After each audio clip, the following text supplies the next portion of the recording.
और दोनों गुरु चेला आ जाएं, एमपी भी आ जाएं, एमएलए भी आ जाएं, और इस बार जो है बाबू बेटा को ही ले आए। और अपने बच्चों को हाजिर नाजिर रख करके कहता हूँ, स्वर्ग में बैठे माता पिताजी को ध्यान करके कहता हूँ कि कोई एक रुपया तो छोड़ो, एक पैसा का भी अगर मैंने कोई गड़बड़ करी हो तो मैं कसूरवार हूँ सारे इलाके का। मैं इस बड़ी पंचायत में और इस रिकॉर्डिंग के ऊपर कहना चाहता हूँ, मेरे 58 साल के जीवन में कभी आज तक किसी को कोई अपशब्द नहीं कहा, किसी को मैंने अपने मुंह से गाली भी नहीं दी, छोटी मोटी भी कोई कहे। हमारे पूरे इलाके की बदनामी करते हैं। मेरे में और कमी हो सकती है, जो कमी है उनको बताएं, कोई दिक्कत नहीं है। आ जाए मेरा भाई, जोर से मंदिर में आ जाए, जोर से सरदारी का फैसला हो, पंचायत करके जो फैसला सरदारी करे, मैं उस फैसले को स्वीकार करता हूं। और उस कारण से इतनी वोट से वो जनप्रतिनिधि बने। अगर उनको ये घमंड है कि गाड़ी जो है उनके भरोसे ही चल रही है, तो मैदान में आ जाएं। इस बार जो है एक दोनों कर लें और हम तैयार हैं उनके साथ में, जो कोई ठेकेदार हो, कोई अफसर हो। लेकिन इस प्रकार के, मैं खराब शब्द नहीं प्रयोग करना चाहता, लेकिन ऐसे तत्व समाज के अंदर गंदगी फैलाते हैं, जो इस प्रकार की गंदगी झूठ करते हैं। लेकिन मेरी ईमानदारी पर, मेरे चरित्र के ऊपर दाग लगाने की कोशिश ना करें। उसके लिए वो आए और नेम करके बात करें। शिक्षक साहब, आखिर इनका जो है दोनों को, और इनके बस का नहीं, इनके बस का नहीं, तो गुरु चेला को साइड में करो और बाबू बेटा ने ले आओ, एक एमपी का लड़ ले, एक एमएलए का लड़ ले। वो जो बाबू बेटा है उन्हें ले आओ। न इलाके के कोई काम की बात करते हैं, केवल ढोंग और स्वांग और झूठ। कभी उनके रिकॉर्डिंग देखी जाती है पानी में खड़े होकर के नाटक करते हुए की। आज लंबी बात नहीं, क्योंकि कार्यक्रम और भी है, लेकिन इतनी जरूर कहूंगा कि मर्यादा अच्छी होती है, सभ्यता अच्छी होती है। बोला न तीर मोड़े जाएंगे, न आपके अरमान छोड़े जाएंगे। अब न तीर मोड़े जाएंगे, न आपके अरमान तोड़े जाएंगे। अब सर कटे या उजड़े सल्तनत, ये मैदान नहीं छोड़े जाएंगे, ये मैदान नहीं छोड़े जाएंगे। लेकिन क्षेत्र में चारों तरफ हरियाणा से इस प्रकार के शिकारी आए, साजिशें की, तो इसलिए मैंने आग्रह किया कि भाई इतना ही अगर घमंड है तो 2019 के अंदर तो 3,000 पर्ची आई थी। ये तो जो है बाहर के लोगों ने खेल खेला और एक झूठी लहर बनाने की कोशिश की। बहुत बहुत धन्यवाद सर, आप सबका बहुत बहुत धन्यवाद। आज आपने गिरारी की बात की हो, गिरारी फंस गई थी, वो क्या? हमारा जो क्षेत्र है वो बहुत लंबे समय विकास से वंचित रहा था, और पूर्व की सरकारें जो थी उन्होंने इस मध्य हरियाणा को बहुत बुरी तरह से विकास की दृष्टि से पिछड़ा रखा था। चाहे वो चौटाला सरकार रही और चाहे वो बाद में हुड्डा सरकार आई। हमारे यहाँ आते आते सड़क जो है वो खराब हो जाया करती थी, पानी बंद हो जाया करता था, और स्कूल और कॉलेज की आवश्यकता और अस्पताल की आवश्यकता ही नहीं समझी जाती थी। मनुष्य और पशु दोनों के अस्पतालों की भी व्यवस्थाएं नहीं थी। 2014 में इस इलाके के भाग ने पलटी खाई थी, और 14 से 19 तक पूरे क्षेत्र में विकास के गंगा बही थी। और इसको हमने पिछला जो पिछड़ापन था उसको दूर करने का एक प्रयास किया था। हमारी बहू बेटियां और नौजवान वो महाविद्यालयों में, कॉलेजों में पढ़ने लगे। हमारे नौजवान आईटीआई में पढ़ करके अच्छी नौकरियां प्राप्त करने लगे। हमारे पशुओं के अस्पताल से लेकर के और मनुष्यों के अस्पतालों की व्यवस्थाएं बेहतर हुई, सड़कें अच्छी हुई, संग्रहालय बनने लगे, कहाँ बड़े बड़े पेट्रोलियम के डिपो बनने लगे। और हमें उम्मीद थी कि हम अब अपने नौजवानों के लिए रोजगार की व्यवस्था करने के लिए क्षेत्र में कोई अच्छा इंडस्ट्रियल एक्टिविटी को बढ़ावा दे सकें। लेकिन क्षेत्र में चारों तरफ हरियाणा से इस प्रकार के शिकारी आए, साजिशें की और 2019 में भी इस प्रकार का वातावरण बना कि मिलजुल करके उन्होंने निशाना बना करके 20% वोट बढ़ने के बावजूद भी हमारे इलाके को, जो जनप्रतिनिधि इलाके की जनता की भावना थी, उसको साजिश से उसको मोड़ करके, और फिर 2024 में भी इसी प्रकार का एक साजिश बनी कि किसी तरह से यहाँ पर नारनौंद के सरदारी को भ्रमित करके और वो गिरारी फंसने का जो मैंने बात कही, कोई भी चुनाव जीत सकता है, चुनाव हार सकता है। जो जनप्रतिनिधि बने उसकी ये जिम्मेदारी बनती है कि उस सबका मान सम्मान रखते हुए, सबको आदरपूर्वक साथ लेकर के और सभ्यता से अपने इलाके का नेतृत्व करे। लेकिन जिस दिन से बने हैं वो न विकास की बात करते हैं, न इलाके के कोई काम की बात करते हैं, केवल ढोंग और स्वांग और झूठ। कभी उनके रिकॉर्डिंग देखी जाती है पानी में खड़े होकर के नाटक करते हुए की, और वो खुल के कह रहे हैं। तो काम की बजाय वो केवल गालियां देना उन्होंने अपना स्वभाव बना लिया है, जो किसी भी जनप्रतिनिधि के लिए अच्छा नहीं है। तो इसलिए मैंने आग्रह किया कि भाई इतना ही अगर घमंड है तो 2019 के अंदर तो 3,000 पर्ची आई थी। ये तो जो है बाहर के लोगों ने खेल खेला और एक झूठी लहर बनाने की कोशिश की, और उस कारण से इतनी वोट से वो जनप्रतिनिधि बने। अगर उनको ये घमंड है कि गाड़ी जो है उनके भरोसे ही चल रही है, तो मैदान में आ जाएं और दोनों गुरु चेला आ जाएं, एमपी भी आ जाएं, एमएलए भी आ जाएं, और इस बार जो है बाबू बेटा को ही ले आए। इस बार जो है एक दोनों कर लें और हम तैयार हैं उनके साथ में।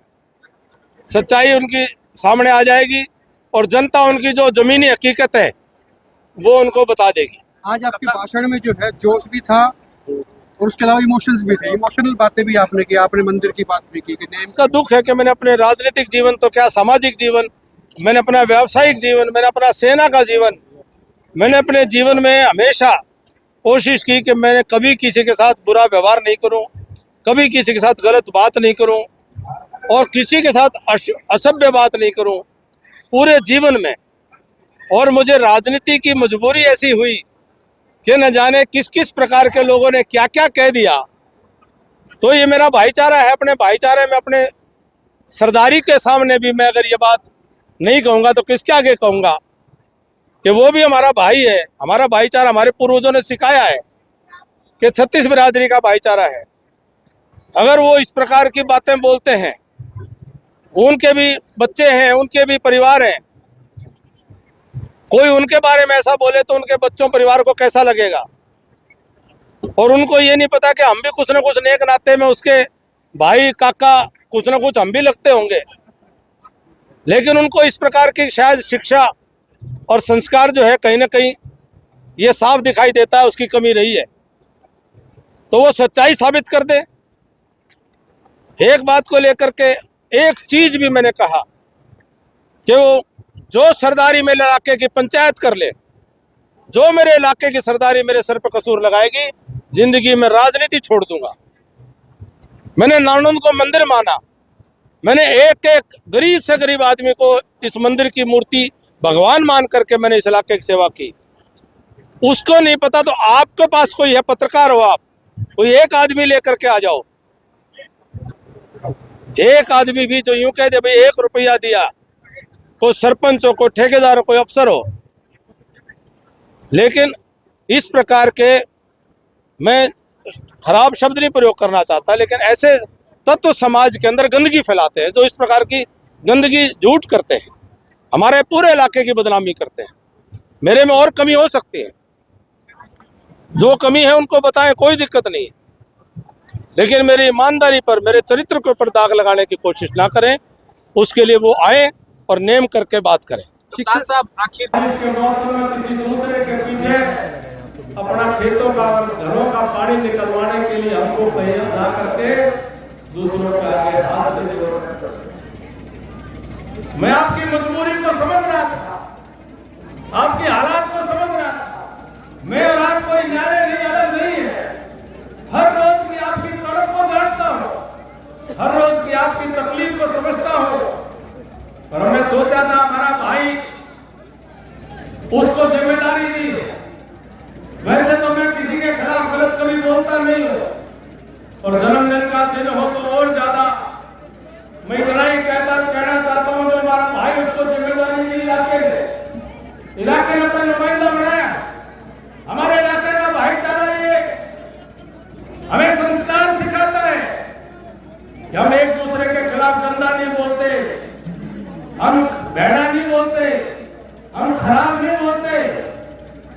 मैं इस बड़ी पंचायत में और इस रिकॉर्डिंग के ऊपर कहना चाहता हूं, मेरे 58 साल के जीवन में कभी आज तक किसी को कोई अपशब्द नहीं कहा, किसी को मैंने अपने मुंह से गाली भी नहीं दी, छोटी मोटी भी कोई कहे तो।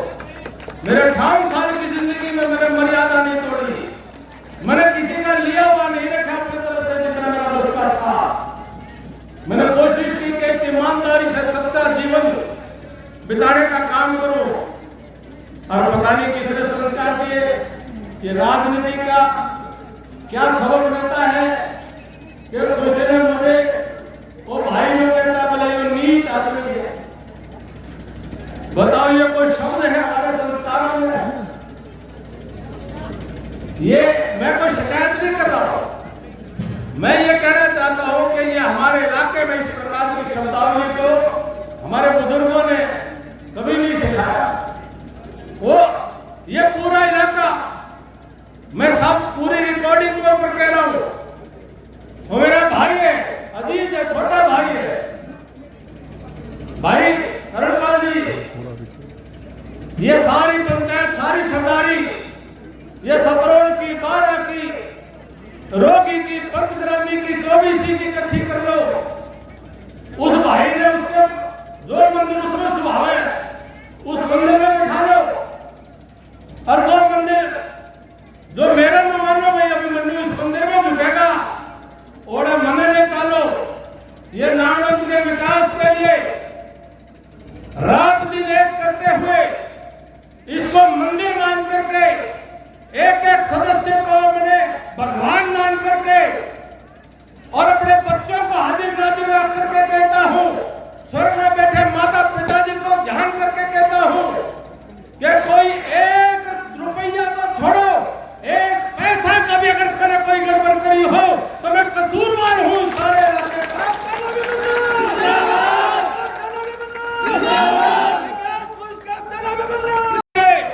एक अफसर कोई कह दे कि नानक के अंदर विकास के काम हुए हो और अभिमन्यु ने कभी किसी से एक पैसे की लेना तो दूर, उम्मीद तो दूर, किसी ने देने की भी हिम्मत करी हो तो मैं आपका कसूरवार हूं साथियों। आ जाए मेरा भाई, जोर से मंदिर में आ जाए, जोर से सरदारी का फैसला हो, पंचायत करके जो फैसला सरदारी करे मैं उस फैसले को स्वीकार करता हूं।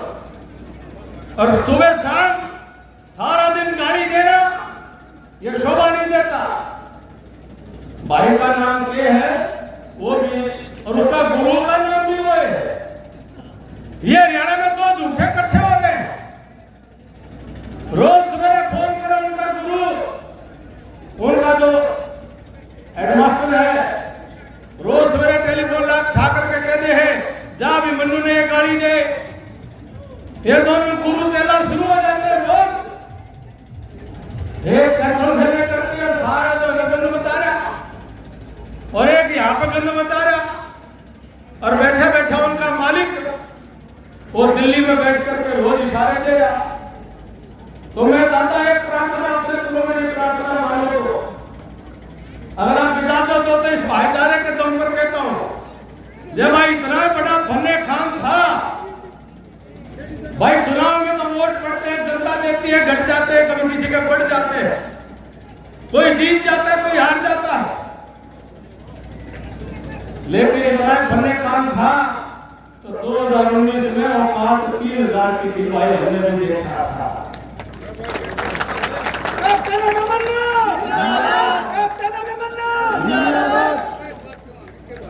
ये गुरु और उसका गुरु भी जो है वो जो बड़ा हुआ उसकी भी हमने तीसरी चौथी पोजीशन देखी थी। ये जो दोनों गुरु चेला इतना गुरूर हो रहा है, इतना गुरूर हो रहा है, तो भाई एक मेंबर पार्लियामेंट है, एमएलए है, ले भाई दोनों त्याग पत्र देकर के मैदान में आ जाओ, छुट्टी देता हूं। अगर थारा बदम है तो दोनों आ जाओ, दोनों मैदान में आ जाओ, दोनों के अंदर दम है तो त्याग पत्र देकर के आ जाओ। और दादा से प्रार्थना करूं, दादा जिंदगी में दोबारा बेशक चुनाव मत लड़वाना, एक बार दोनों सीटों पर आकर लड़वा दो, इनका आगे एक बार आना दो, इनका जो है दोनों को। और इनके बस का नहीं, इनके बस का नहीं तो गुरु चेला को साइड में करो और बाबू बेटा ने ले आओ, एक एमपी का लड़ ले, एक एमएलए का लड़ ले। वो जो बाबू बेटा है उन्हें ले आओ, कुछ नहीं बचना किसी का, ना सेंटर में बचना, ना स्टेट में बढ़ना, लेकिन जो है ये गाड़ी देना बंद होना चाहिए, ये गंदगी मचाना बंद होना चाहिए। ये सभ्यता का इलाका है, ये सभ्यता को समझना चाहिए। या मैं इतना कहूंगा कि परमात्मा मेरे भाई ने सदबुद्धि दे, सदबुद्धि की तो कामना कर सकते हैं। तो आज मैं इतना ही कि ज्यादा लंबी बात न करते हुए, क्योंकि थोड़ा संशय और साथियों ने थोड़ा जोश चढ़ा दिया, थोड़ा जोश में आज लंबी बात नहीं, क्योंकि कार्यक्रम और भी है, लेकिन इतनी जरूर कहूंगा कि मर्यादा अच्छी होती है, सभ्यता अच्छी होती है, और सभ्यता मर्यादा का ख्याल नहीं और ज्यादा ही गुमान है तो फिर मैदान में आओ और खुल करके आओ, कोई बात नहीं, मैदान में स्वागत करते हैं। दादा मित्र ने यहीं पर बैठा आपको संदेश भेजा, आप मुझे तो पढ़ के सुनाओ। भावना उसकी भी है, भावना मेरी भी है, भावना वालों की भी है। उसने इसी बात से पीड़ा समझ करके उसने लिख करके मुझे भेजा, मेरा शब्द नहीं है, मेरे दोस्त के शब्द है, बैठा है, सुन लेगा, समझ लेगा। बोले अपना तीर मोड़े जाएंगे, गोविंद प्रधान बोले अपना तीर मोड़े जाएंगे, न आपके अरमान छोड़े जाएंगे, अब न तीर मोड़े जाएंगे, न आपके अरमान तोड़े जाएंगे। अब सर कटे या उजड़े सल्तनत, ये मैदान नहीं छोड़े जाएंगे, ये मैदान नहीं छोड़े जाएंगे। मेरे से ज्यादा आपको पता है, ये जोधा सिंह जी से पूछ लेना। शिक्षा की बात की कैप्टन साहब, वो तो एजुकेशन काउंसलर है, उनके नॉमिनेशन फॉर्म में बकायदा लिखा गया है। मैं तो किसी के प्रति मैं टिप्पणी करना मैं ज़्यादा अच्छा नहीं समझता। ठीक है, हर एक को अपनी अपनी शिक्षा का, मैंने पिछले दिनों देखा मुख्यमंत्री को बोल रहे अनपढ़, प्रधानमंत्री को बोल रहे अनपढ़, और जब उनकी खुद की डिग्री पता कराई तो उससे ऐसा गंध आती है कि तो 10वीं 12वीं भी इधर उधर से जोड़ जुगाड़ का मामला लगता है। 15 साल तो ग्रेजुएशन की डिग्री, तो क्या काउंसलिंग कर रहे होंगे समझ में आता है। तो उस पर मुझे कोई एतराज नहीं। अगर कानून इजाजत देता है अनपढ़ आदमी को चुनाव लड़ना, तो अनपढ़ आदमी चुनाव लड़ सकता है। कोई हमें इस बात का गर्व नहीं है कि हमने बड़ी बड़ी डिग्री ले रखी है, कोई बात नहीं, लेकिन अपनी सच्चाई को तो समझो। आप मुख्यमंत्री प्रधानमंत्री को अनपढ़ बता रहे हो, आप अपने अंदर तो झांको। आप नहीं झांको तो जनता कोई बेवकूफ थोड़ी है, जनता सब समझती है, जनता सारी सच्चाई को जानती है। जनता जो है वो तो आईना नहीं है, वो तो MRI एक्सरे है, वो अंदर से देख लेती है पूरा। वो उनको भी जानती है और हमें भी जानती है कि झूठ ये काट की हांडी बार बार नहीं चढ़ती। ये गुरु चेला हरियाणा में मशहूर हो गए हैं। ये झूठ के जो खिलाड़ी हैं ये पूरे हरियाणा मशहूर हो गए हैं। और गुरु का तो पता है था कई साल से, चेला भी उससे आगे बढ़ गया है। और इनके पीछे की चाबी बाबू बेटा के पास है, बाबू बेटा के पाँव में बैठे रहते हैं। नारायण उनके जो है चरणों में बैठा दिया, और हम नारायण का मान सम्मान जो है हरियाणा में जहाँ करना का सोच रखते थे, वो आज छोटी सी इन गलतियों से हमारा नारायण जो है वो विकास की दृष्टि से पीछे हो गया।